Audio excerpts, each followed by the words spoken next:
Hey everybody, welcome to the Combo Wombo Podcast. I'm your host, Mr. Gimpy, and with me as always is the one, the only Chipped Monk. What's up, brother? Yeah, what's happening, Mike? A whole lot of nothing, man. Just praising the sun behind me, man. Look at this. Yeah, man. This Look is at crazy. Like, you know, blasted, dude. when you're in the basement and the sun just hits perfect, dude, it's right there. Like, I'm glad my computer's not right there. That sun would just be right in my face, man. You're in it, dude. Crazy. You're like a plant. It's You're crazy. a potted plant going on down here. For sure. Got a basement grow operation going on, dude. Exactly, dude. Oh man, I kept waking up this morning, man, and just falling right back asleep because like the first time I woke up was like 5. I was like, not time for the pod yet. Woke up at 7. I'm like, I got a little bit of time. Woke up at 9:45. Like shit. Like dang. Yeah, but hit the snooze quite a few times this morning, dude. It's struggling. Yeah. The season change is just messing with my allergies, man. I'm just like dying. Same. So it is what it is right now. But we got some stuff to talk about today, man. Yeah.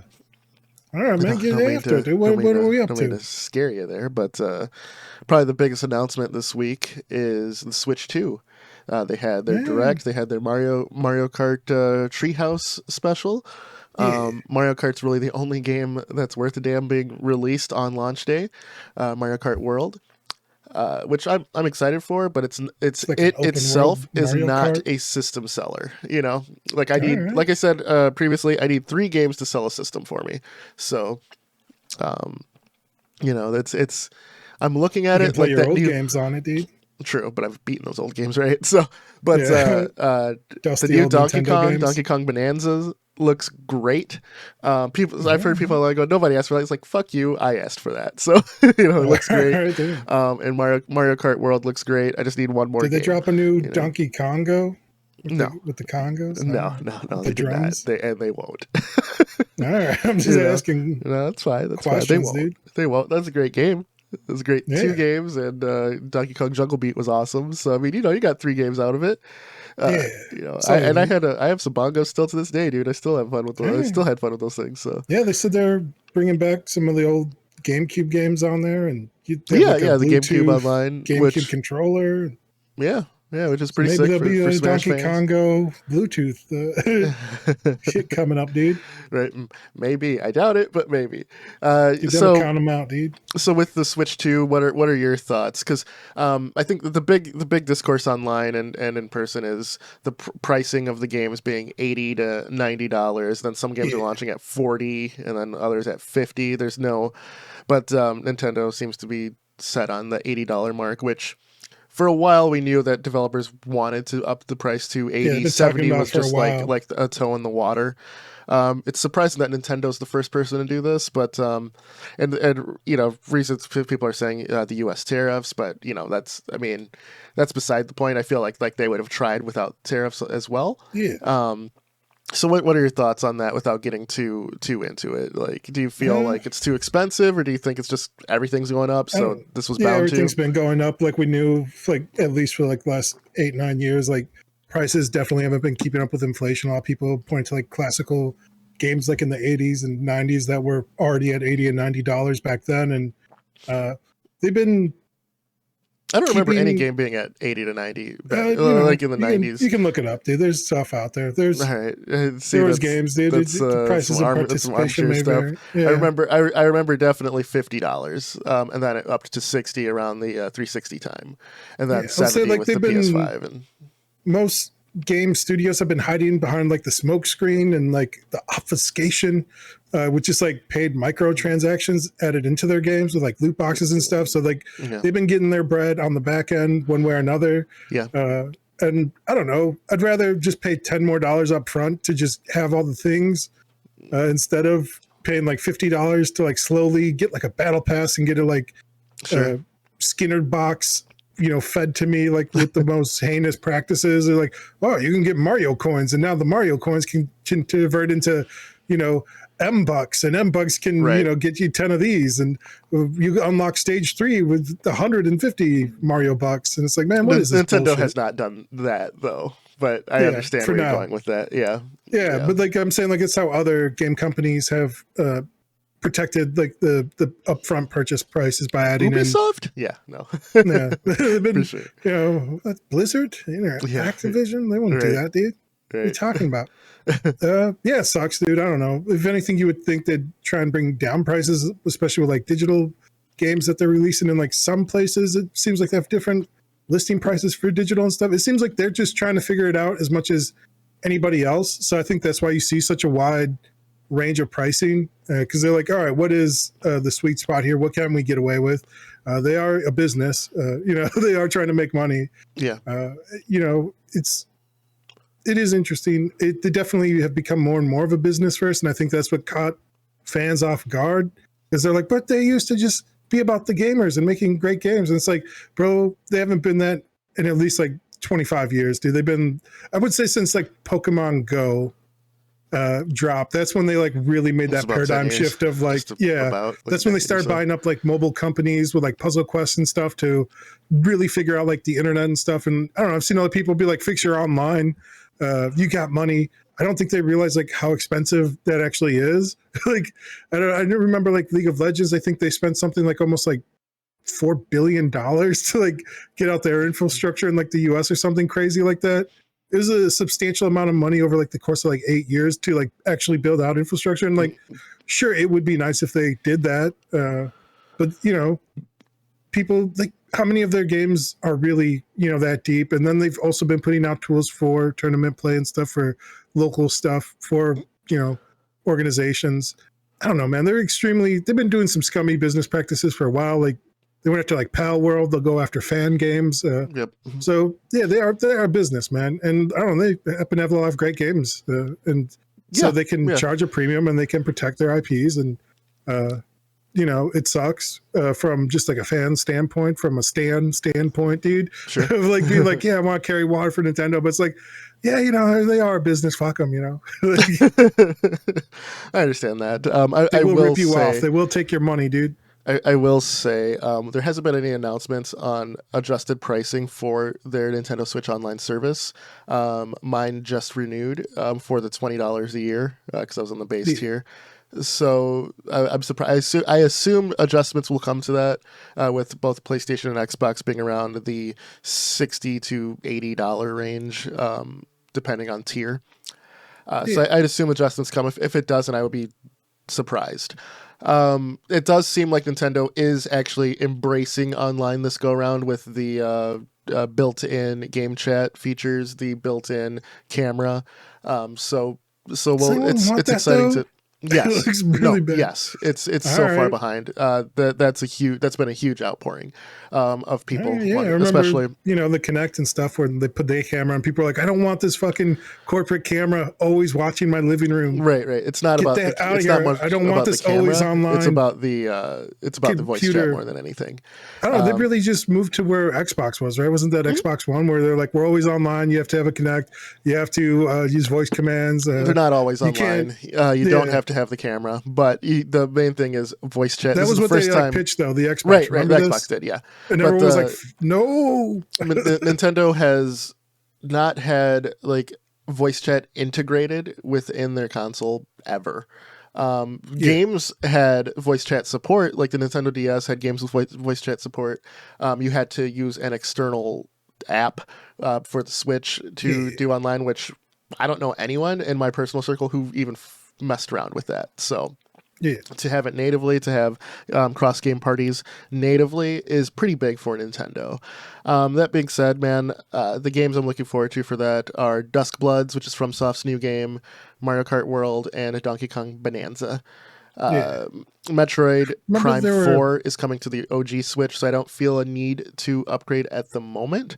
But I do see myself getting that at some point, but just not. They're hinting maybe Silksong might come out 2025. Yeah. Silksong has been scheduled for 2025, but that's a multi-platform release. So I think that they like hinted at though, like the Nintendo Direct though, even more. But yeah, it's been featured on a lot of directs already, and Hollow Knight fans go nuts every time. It's just like Bloodborne Any fans little who, crumb, anytime you sprinkle a little salt on it, they get crumb nuts. from that what is he, like a hammer beetle or whatever? Yeah, it's a different one now, but yeah.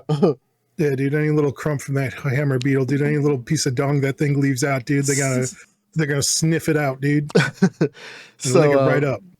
So I know you yourself have Yeah. been off of the console train for quite a bit. Like you got the Series S just because you had money at the time and you're interested, and the development opportunity was really nice. Which I will commend Microsoft for that. That is the pretty cool, quickest streamlined way to get onto console is to really great support on the back end. I have like a 100%. Dude you can like email. There's conferences and stuff you always get invited to. Like it's pretty nice. Yeah.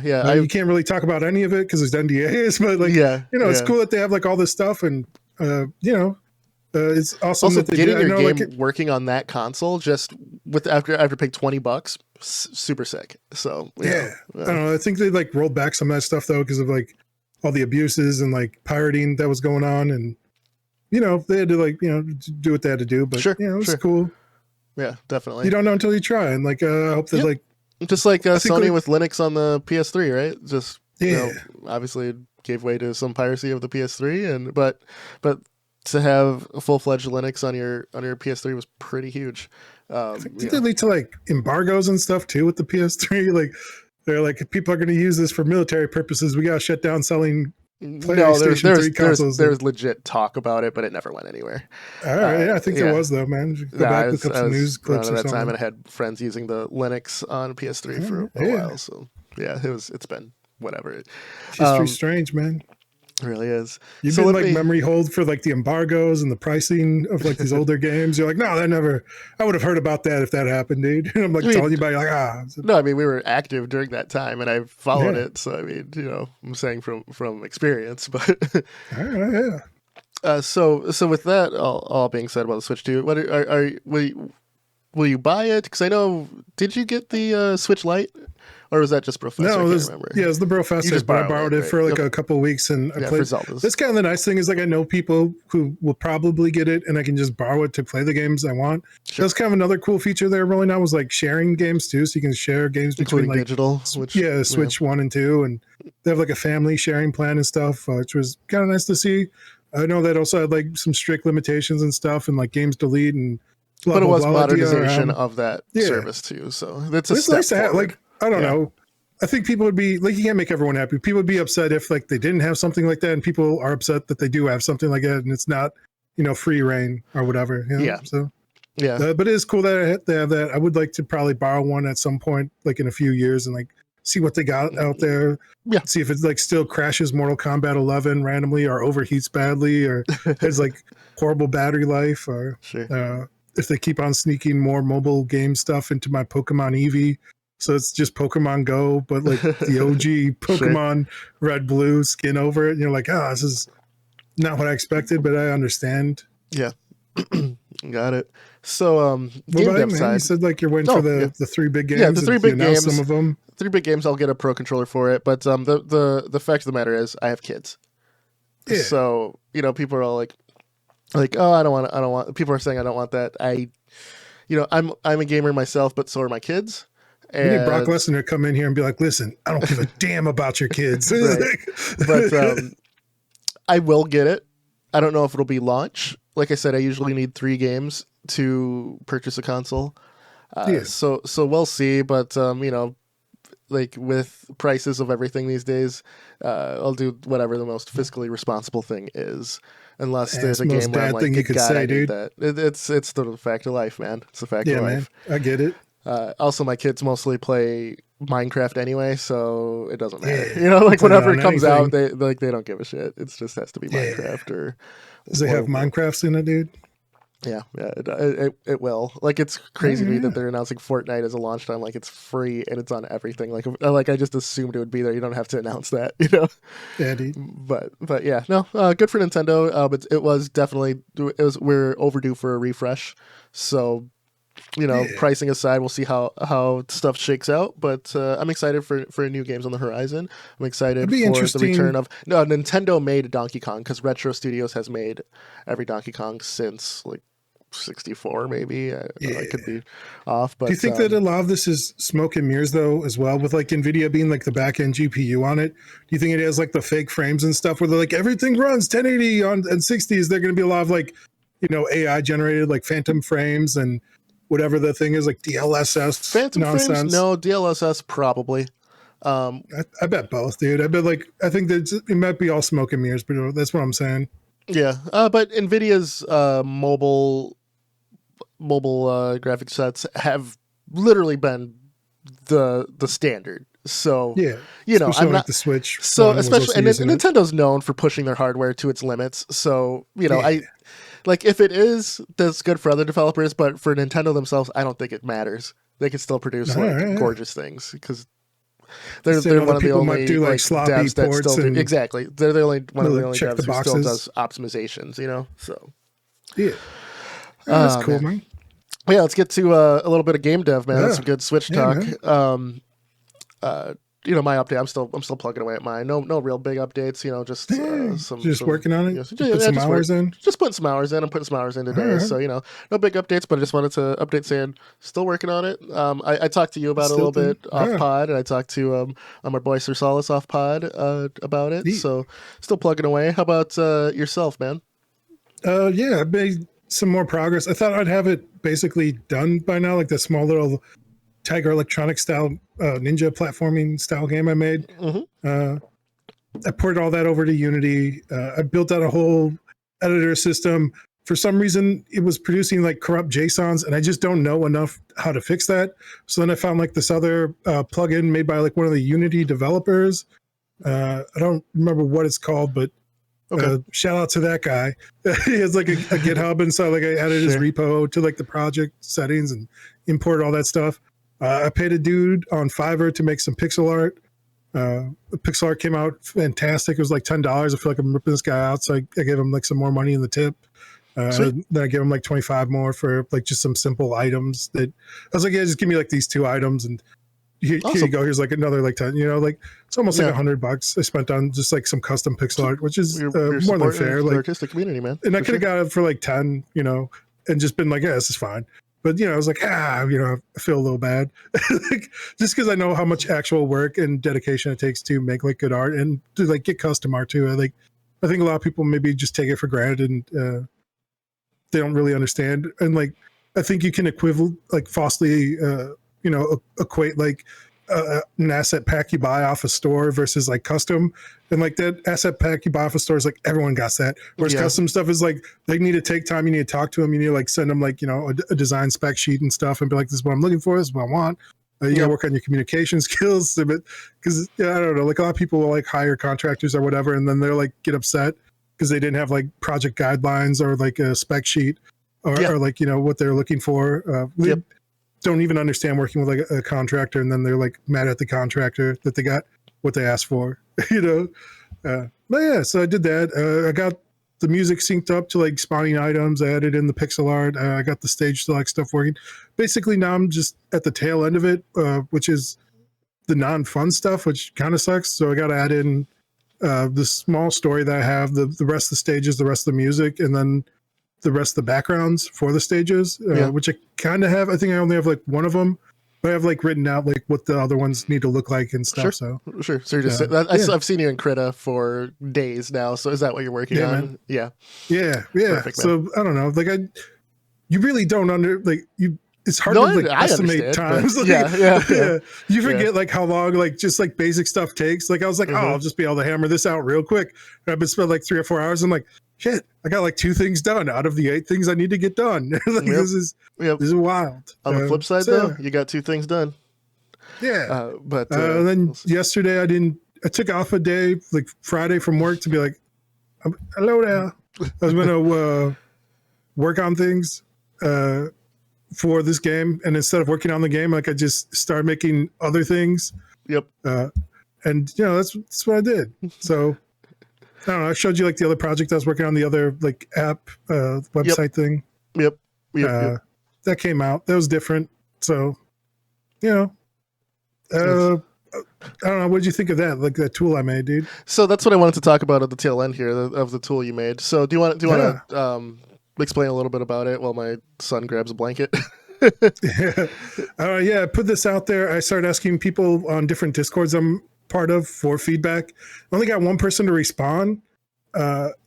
And he wrote like a thing. Let me see. I'll find it real quick. He goes, this looks cool. What is it? Like, and then like I wrote like 2 paragraphs responding to like try and explain it. Yeah. And then I was like, oh yeah, this is feedback. So then I just made a button that puts like the purpose of this tool. So yeah, so I wrote down like the key goals are like brainstorming. You use. All right, let me just explain what it is real quick too. It's basically like a periodic table of like atoms of game mechanics that can be mixed up to create compelling gameplay experiences. The table's organized to help you understand elements, how they work well together, and which might create interesting tensions when combined. So the key purposes of this is I've been looking at like making your game marketable from the start, making interesting concepts, and then like thinking about like that. But like it's almost like a catch-22. It's like you don't know like what tags or other games are out there like your game if you don't have like a game yet, if that makes sense. Mm-hmm. So they're like, oh yeah, it's easy. Just make a good game and make it marketable from the start. So like, where does that start? So key goals are like brainstorming and discovery, system awareness, concept refinement, and then a market research aid. So the system awareness, it just helps you remember various like subsystems that you wouldn't necessarily think about for your core mechanic. Like UI, progression, onboarding, like this type of stuff.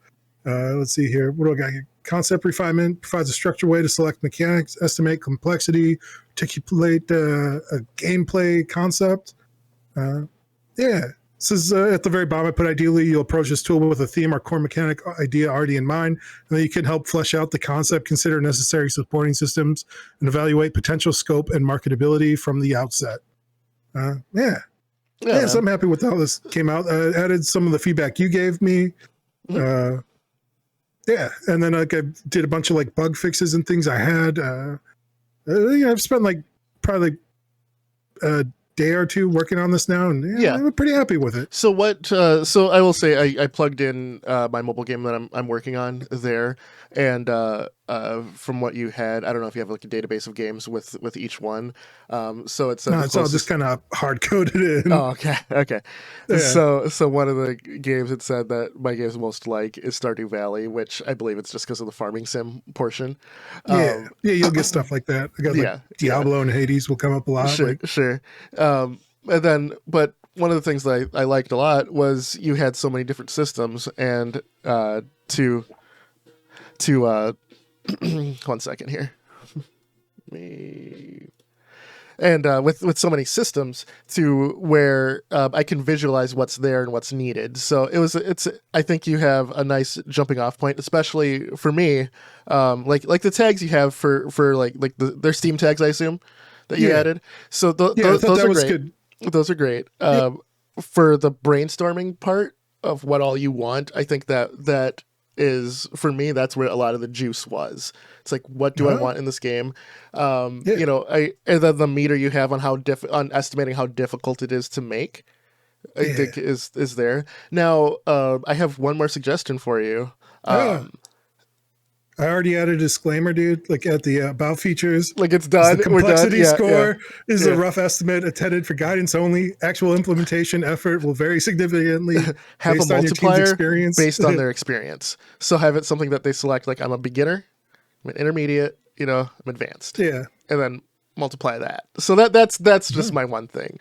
Because but I think that's a fantastic tool. I will link it on the description. So if you guys want to check that out, and let people get there. Give us your opinion on it. Give us feedback for things I can add, things I can take away. I'll link it on the X as well. So man, I think that that could be a tool for everyone in the dev space to figure out what they want to make, figure out if it's worth making, and I think that we could. That's one of those things that can really help the community. So props to you, man, for doing it. I've been doing a lot of like rapid prototyping, and I haven't really looked, but I don't think there's anything quite like it. Like there's like things out there to help you with like game jams for like theme generation.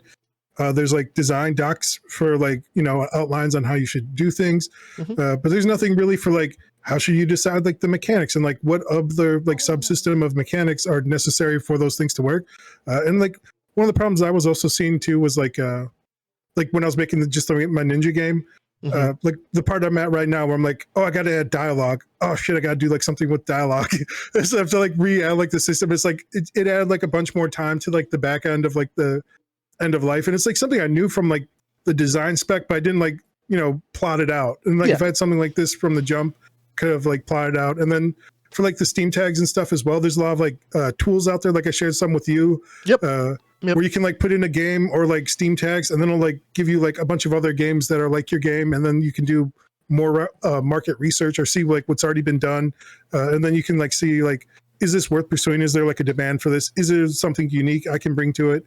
And I think a lot of that stuff also starts from like before mechanics is at the theme, of your game, and like the emotions you're trying to convey, or like what the message you're trying to give people, or whatever it is. So, yeah, man. I don't know. Yeah, it's fun. I have fun making it. Yeah, dude, that's awesome. Will you iterate on it at the time, or if there's a good suggestions coming out, or do you feel like it's out there? And I feel like it's at a good spot right now. Yeah, no, I do too, if we get like a ton of feedback or something from other people, like I can add and subtract things, or make it more dynamic. But like it's just supposed to be like a simple tool. It's not going to like plug into bigger databases or like do the market research for you or any other stuff. But like as far as like conceptualizing a thing before. Like it's meant right before like paper prototyping your idea to be like, all right, because like again, everyone's just like, make a good game, make a marketable game. It's like, what does that even mean, dude? Yeah. So it's like, all right, so if I had like a tool that like helps me take my theme, find good mechanics, and then like do market research from that, then I can go to like paper prototyping and be like, all right, do I have something here that's like worth its weight in gold, or is it like, am I just barking up the wrong tree? Because like I saw like a few other devs that like. So I don't know. I shared some with people. I don't want to like put anyone on blast, but like they spent like 11 years making a game and like sold like 11 copies of it. Sure. So it's like how can I avoid that personally? Not to like attack it. And it's like they made a great game. It looks awesome, but like there's no market for it, bro. Like if I had to estimate and like be like 100, there's probably like 30,000 people in the world that are interested in that game. Sure. Sure. But it's like, how do you reach that? Not getting those 30,000 people. Yeah. Yeah. Without like extreme marketing, you're not going to get like those 30,000. So it's like, it's harder to reach like a smaller niche audience who might like love and like dedicate their time to you. And like, you could make a living off 30,000 people. Like if 30,000 people gave you $10, dude, like, that's good. But like, if you have to spend, $300,000 to reach those like 30,000 people, it's like, you lost or broke even on this. And then like you're hoping to even reach those people, or that they would, convert. So yeah, for sure. All right, man. Well, appreciate the tooling as a hobbyist game dev. Hopefully it helps anyone else just looking in those stages. Check it out. Switch 2's coming soon in June, so we'll see how that launch shapes up.